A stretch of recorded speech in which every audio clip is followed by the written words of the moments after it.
चलिए हम बाइबल में पढ़ते हैं। यहाँ पर परमेश्वर का वचन कहता है, इसलिए आओ हम अनुग्रह के सिंहासन निकट साहस बांध कर चलें कि हम पर दया हो और वह अनुग्रह पाएं जो आवश्यकता के समय हमारी सहायता करें। देखो यहाँ पर स्पष्ट से बताया गया है, हम अनुग्रह के सिंहासन के निकट साहस बांध कर चलें।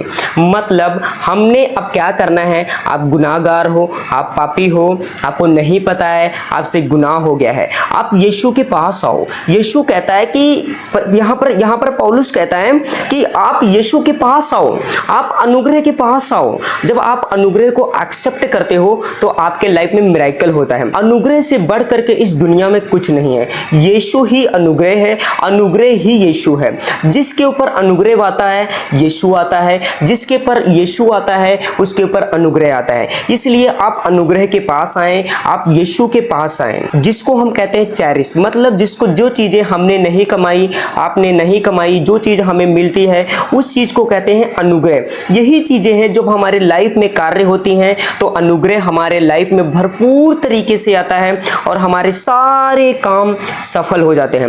यीशु हमारा एक महायाजक है, यीशु हमारा राजा है, यीशु हमारा सब कुछ है। वही हर एक चीज हमको प्रोवाइड कर सकता है, वही हमें हर एक चीज दे सकता है। जिन चीजों की हमें जरूरत है यीशु ही दे सकता है। यीशु ने कहा तुम मेरे पास आओ, मैं देखो द्वार पर खड़ा हुआ खटखटाता हूँ। यीशु क्या कहता है, मैं खटखटा रहा हूँ। इसका मतलब क्या है, कोई पास्टर, कोई प्रीचर, कोई इवेंजलिस्ट आपको कोई सुसमाचार देता है, आपको कोई प्रचार देता है, तो वो क्या है, वो खटखटा रहा है कि आप यीशु के पास आओ। यीशु आपको बुला रहा है। आप किसी चीज में भी हो, कोई भी प्रॉब्लम में हो, कोई भी दिक्कत में हो, आप यीशु के पास आओ।